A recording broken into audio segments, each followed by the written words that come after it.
L'insuffisance cardiaque est une maladie du cœur qui se caractérise par une faiblesse des muscles cardiaques, ce qui va réduire la capacité de pompage du cœur au niveau du sang vers les organes et de ce fait, ils ne vont pas recevoir ni de l'oxygène ni des nutriments.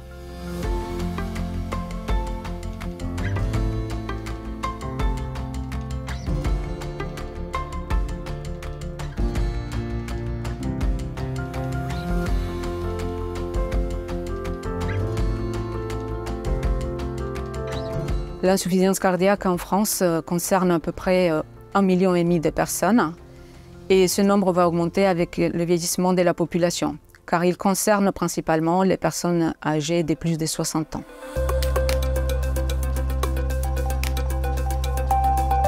Parmi les causes qui vont provoquer l'insuffisance cardiaque, on retrouve l'infarctus de myocarde, qui est défini comme une mort partielle des cellules cardiaques suite à l'obstruction d'une artère coronaire. Cette obstruction va conduire à un déficit en oxygène et en nutriments d'une partie du cœur et les cellules vont finalement mourir.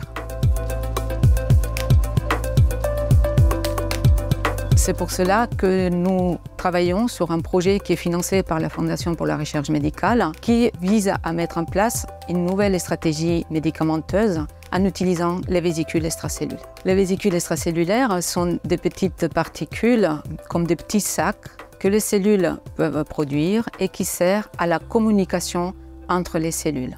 Ce projet, financé par la Fondation pour la recherche médicale, vise à obtenir et à utiliser ces vésicules extracellulaires qui ont des propriétés cardioprotectrices afin de diminuer les dégâts induits par un infarctus de myocarde et à plus long terme, de réduire l'incidence de l'insuffisance cardiaque.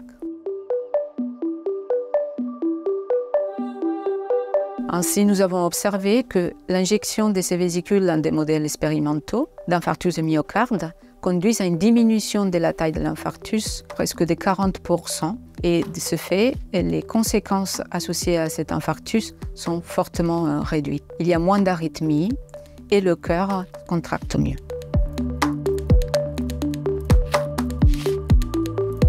Notre objectif à plus long terme, c'est de pouvoir utiliser ces vésicules en clinique et pour cela, nous avons des contacts avec des cardiologues qui sont intéressés pour l'utilisation de ces vésicules lors d'infarctus quand le patient arrive à l'hôpital.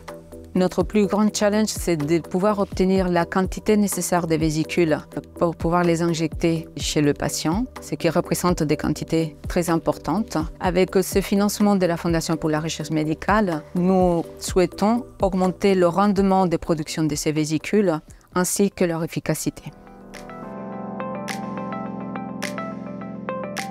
Ce projet de recherche s'est fait en collaboration avec 2 autres équipes, une équipe basée à Montpellier et une autre équipe basée à Créteil.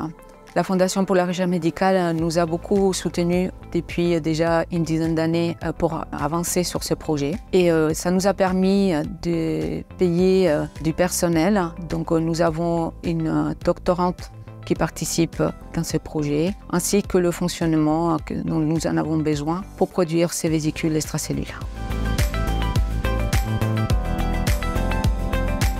Il est nécessaire de continuer à financer la recherche cardiovasculaire en général, mais surtout aussi celle associée à l'insuffisance cardiaque, parce que le nombre de patients augmente avec le vieillissement de la population. Et malgré tous les progrès que scientifiquement et au niveau de la médecine sont réalisés, il y a encore beaucoup de pistes à étudier pour pouvoir avancer et diminuer le nombre de patients atteints de cette pathologie.